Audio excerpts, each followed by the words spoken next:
అసలు అభిమానం అంటే ఏంటి? అభిమానించడం వల్ల మనకేమొస్తుంది? ఒక హీరోని అభిమానించి డబ్బులు పెట్టి టికెట్ కొని ఒకరోజు టైం వేస్ట్ చేసుకొని సినిమా చూస్తాం.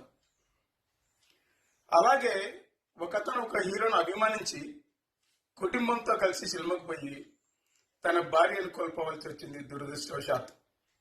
ఆ పిల్లలు తల్లి లేని పిల్లలయ్యారు, తిరిగి రాదు.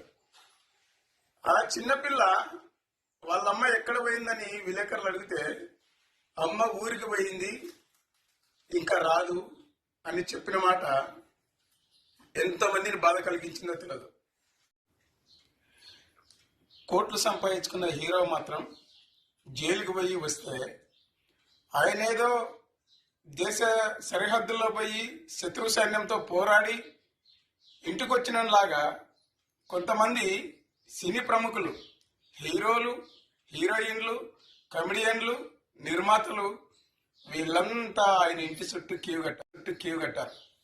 వీళ్ళంతా ఆయనను పలకరించడానికి పోయారని print media, social media, electronic media వాళ్ళని మళ్ళీ మనకు చూపిస్తున్నారు. అన్నా అర్థం చేసుకోండి, మనకు వాళ్ళ వల్ల ఏమొస్తుంది?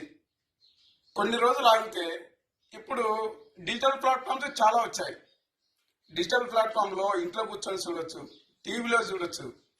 ఎందుకు అంత తొందరపడి మనం ఇంత నష్టపోతున్నాం?